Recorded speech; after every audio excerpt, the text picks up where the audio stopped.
Recently, podcast bros have been interviewing heads of state and other power players without doing any basic research beforehand. And the result has been a propagandistic catastrophe. Now, look, ignorance can actually be an asset if you're an interviewer. If you don't know anything about a subject, you can ask curious and childlike questions that produce interesting answers. If you had to choose between listening to Neil deGrasse Tyson talk to a fellow astrophysicist about a very technical subject or hearing him talk to a 6-year-old child, you'd probably be more interested in hearing him talk to the child, unless you're an astrophysicist yourself. I find as an interviewer that it's unwise for me to do too much research on a subject because I then end up having a very high-level technical conversation. So interviewers don't always need to be subject matter experts in order to produce good and valuable conversations. But, my God, if you're talking to a politician who has been accused of major crimes, you need to do some goddamn research beforehand. And you need to come prepared, because otherwise, you're not really doing an interview. You're functioning as part of the public relations operation of a powerful figure, and you've surrendered the right to call yourself independent. Now, recently, a pair of pro-Trump Canadian prankster YouTubers called the Nelk Boys interviewed Israeli Prime Minister Benjamin Netanyahu.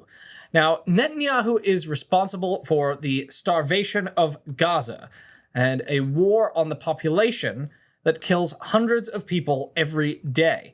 It's an unconscionable crime against humanity, which is why Netanyahu is wanted by the International Criminal Court.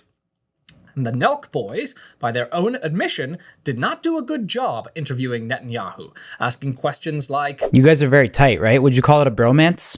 Well, you might. I mean, we've known each other several decades, and I really like him. What's your go-to at McDonald's? No, I'll tell you, Burger King. We did the double, Whopper? I haven't ripped Burger King in a long time. Burger King kind of sucks. Yeah. No, the you're wrong. BK Lounge can hit. I disagree completely. You like Burger King over McDonald's? That's your worst take, I think. Absolutely. That's a crazy take. No, that was fine. I mean, I like Burger King. The answer is yes. If your audience wants to have a good time, Go to Tel Aviv. Yeah, you can vouch for it. Is that what you're going to say? Isn't Tel Aviv? Oh, yeah, Tel Aviv's lit. Yeah, it's fun. Tel Aviv's on fire. The closest they came to asking a critical question was when Nelk boy Kyle Forgiard said, Like, that's the thing, too. I'm not claiming to be an expert, too, but I'll just read stuff on, like, X, and, like, people will say, like, Israel's killing babies, or, like, they're starving people. That's completely false. It's true. Forgiard admitted during the episode that I see so much stuff about what's going on in Israel and Iran in Palestine, and to be honest, I really just don't know what's going on there. Well, that certainly showed. The Nelk Boys received an overwhelmingly negative response to their interview from their own followers. The Israeli newspaper Haaretz reports that the manosphere exploded with condemnation over their failure to critically question Netanyahu, as well as their decision to platform the prime minister. The Nelk Boys did seem somewhat chastened afterwards, noting that one of their fans had said having Netanyahu on is like having a modern-day Hitler on. Someone said, having Netanyahu on is like having modern day Hitler. No, I saw that. Which is, honestly, guys, I'll be honest. I'm here to... It's a good point. Nelk boy Aaron Steinberg said, I really wish I personally went at him harder, and they admitted they'd been given scripted questions by Netanyahu's staff. I'll be honest, they gave us a paper with questions to ask. But they also said, they kind of, they gave us a script to ask, but we didn't really follow it. Elsewhere, the Nelks said, we are so not qualified to do this. That's what's interesting about this. We should just not be doing this. No kidding. But they also deployed the argument that the viewers should simply make up their own minds. Sure, we're probably not the best at asking questions. We're not the best journalists. Never claimed to be. So we might not be the best at pressing them. But in my opinion, it's up to the viewer to form their own educated opinion. Now, we're probably not the best at asking questions is a good candidate for the Understatement of the Century Award. But this Nelk's view that audiences should form their own opinion reflects a common mistake about the role of an interviewer. The audience can only make up its opinion based on what they're exposed to. If they're not exposed to counterarguments, they're not going to be able to reach an informed conclusion. The interviewer's job is to get the facts out on the table so the audience is able to have an educated view on the subject. Now, that's especially important when the person you're talking to is a head of state. The government officials lie, and they spin the facts, and they're very good at it. So an audience is not necessarily going to know when they're being misled. The questioner must therefore cut through the evasions and the half-truths and make the politician squarely face the truth. They're still going to evade, deflect, and mislead, but their evasions will at least be pointed out.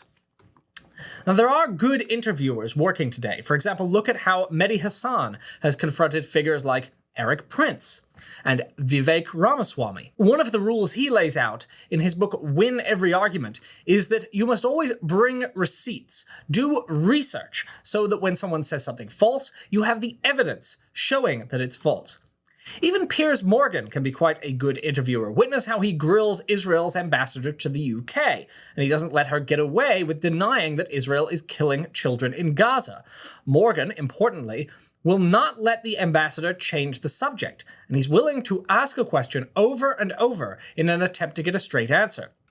British journalists are actually famous for that. Witness Jeremy Paxman asking the same question 12 times in 90 seconds because a politician won't answer it. And Did you threaten to overrule him? The truth of the matter is that Mr. Marriott was not suspended. Did you threaten to overrule him? I did not overrule Derek Did you Lewis. threaten to overrule him? I took advice on what I could or could not do. Did you threaten to overrule him, Mr. Howard? Scrupulously in accordance with that advice. I did not overrule Derek Lewis. Did you threaten to overrule him? Mr. Marriott was not suspended. Did you threaten to overrule him? Unfortunately, the Nelk boys are not unique in being completely unprepared to interview political leaders. A number of independent podcasters who have interviewed Donald Trump and J.D. Vance have been similarly unwilling to do the basic research necessary to carry out an interviewer's job. These podcasters don't consider themselves right-wing and in fact hold many left-leaning viewpoints.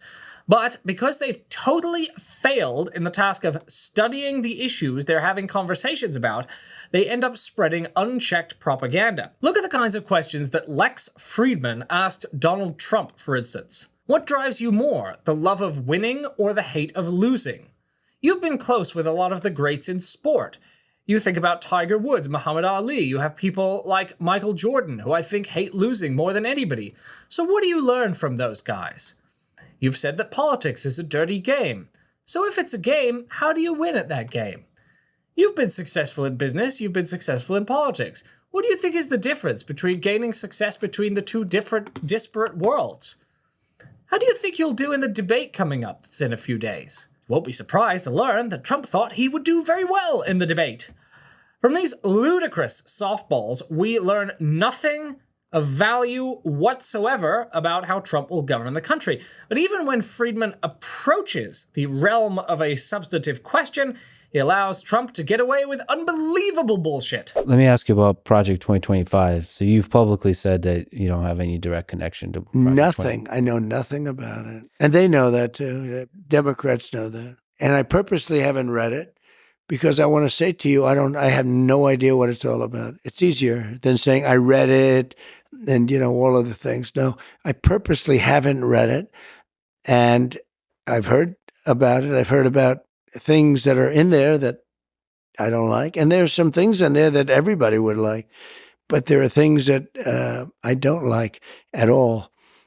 And I think it's unfortunate that they put it out. But it doesn't mean anything because it has nothing to do with me. Project 25 has absolutely nothing to do with me. You posted recently about marijuana. After being elected, Trump appointed several of the project's architects to key positions in Trump's government. And it's now estimated that nearly half of Project 2025 has already been implemented.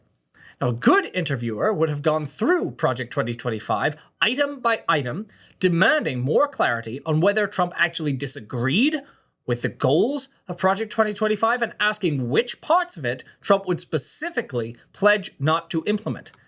Similarly, when Friedman asked another question that could have led to a substantive discussion, how do we avoid war with China in the 21st century, Trump replied with one of the most worthless loads of vacuous verbiage I have ever heard in my life. How do we avoid war with China in the 21st century? Well, there are ways now. Here's the problem. If I tell you how, and I'd love to do it, but if I give you a plan, like I have a very exacting plan how to stop Ukraine and Russia, and I have a certain idea, maybe not a plan, but an idea for China, because we're in a lot of trouble. They'll be in a lot of trouble too, but we're in a lot of trouble. But I can't give you those plans because if I give you those plans, I'm not going to be able to use them. They'll be very unsuccessful. Part of it's surprise, right? Right. Oh, how compelling! As with Ukraine, a special secret plan. Just trust him. Now, a real interviewer might have asked some follow-up questions here, like, okay, but what specific steps would you implement to reduce the risk of an arms race between the US and China? Is China right to believe the US wants to curtail its economic power in Asia? How can the US maintain a commitment to Taiwanese democracy without taking steps that make China more likely to move to retake the island? Of course, Trump would have met these with more empty, muddled nonsense. It's a secret, can't tell you, but just believe me, it's going to happen. It's going to be wonderful. It's going to be great. Nevertheless, a good interviewer would not simply let go, whereas Friedman just replied, right. Now, Joe Rogan was no better at interviewing Trump. In fact, he was much worse, because he ended up agreeing with a lot of Trump's most egregious nonsense. Friedman at least tried to imply he was skeptical of Trump's allegations of widespread voter fraud in 2020, even if he hadn't done the research necessary to refute Trump's wild claims. Rogan and Trump, on the other hand, appeared to be playing a game of bullshit tennis, in which turns are taken, tossing ill-informed opinions back and forth. Here they are, for instance, talking about wind power. What is happening with the whales? I've read about this. Well, they say that the wind drives them crazy. It's a vibration because you have those, right. Those things are 50-story buildings, some of them. Right, and they're 50. super sensitive to vibrations They have and those, sounds. the wind is rushing, the things are blowing, it's a vibration, and it makes noise. You know what it is? I want to be a whale psychiatrist. It drives the whales frickin' crazy. And Yes. something happens with them. But for whatever reason, they're getting washed up on shore, and yet the environmentalists Conveniently ignored by the but the environmental people. environmentalists, they don't talk about it. Yeah, it's conveniently ignored by the environmental people because it's bogus. Here's Trump's own National Oceanic and Atmospheric Administration, NOAA, saying, there are no known links between large whale deaths and ongoing offshore wind activities. And it's totally false that wind power is the most expensive form of electricity. In fact, wind and solar are the cheapest sources of new power. It's true that used turbine blades create waste, but that's a problem that's being addressed through innovating new ways to recycle blades. And the waste of used turbine blades has to be weighed against the severe damage done by burning fossil fuels. You can't just look at used turbine blades and say, well, guess wind power is more harmful. Now, does Rogan take a moment to challenge Trump on any of this? Does he make him back it up with some evidence? No! They just sit there talking about how stupid environmentalists are, when Rogan and Trump are the ones who don't know what they're talking about. Now, these interviewers are not just bad because of how they deal with the subjects they're asking about, they're also bad because they pick bad subjects. Friedman asked Trump about UFOs and psychedelics, for instance. These guys love UFOs and psychedelics. But he didn't bring up the single most important issue that the president has decision-making power over, the climate crisis. Now, Trump is doing everything in his power to escalate global warming. He made no secret of this on the campaign trail. He wanted to rip up all regulation on fossil fuel use. This is imperiling humanity's future. You have a climate change denialist running for office sitting in front of you, and you're not going to ask him about the fact that he's in complete denial about the most important problem facing the entire planet? What's wrong with you? What kind of worm has eaten your brain? We know that Joe Rogan knows full well about climate change. He once challenged Candace Owens in an interview about it. and he was actually skilled at exposing her limited knowledge of the scientific evidence. You don't think we have to care about the environment? Like, we No, not even a little bit. Like, not even a little bit? no. Okay, let me clarify this. I don't throw trash on the ground. Like, I'm not saying like we need to like, trash the environment. Like, but do I believe in climate change? No. You don't believe in climate change? Well, I think the climate always changes, I guess is what I should say. Do I believe that this is like, an issue that is being, that is global warming, which they've changed conveniently. They got rid of the word once scientists started disproving it. Now they only say climate change.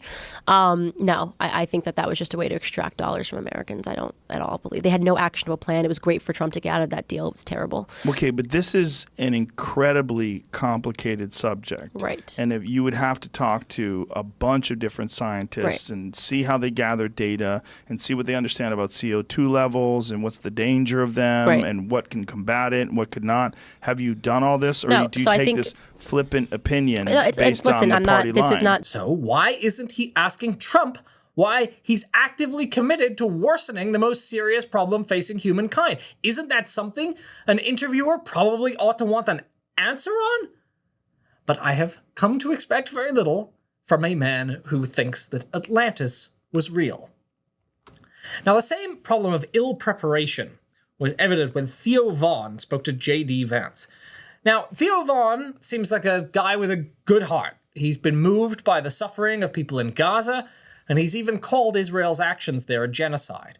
And to his credit, he brought the subject up with J.D. Vance, saying, "It feels like a massacre, and it feels like, I've called it a genocide. Other people have different thoughts about it, and that's fine, right? And I don't need anybody to share the same thoughts, or you two. But I think where it gets scary is that we give, we're complicit in it because we help fund, like, military stuff. Sometimes it feels like we look out for the interests of Israel before we look out for the interest of America." Now, this isn't that elegantly stated, like military stuff.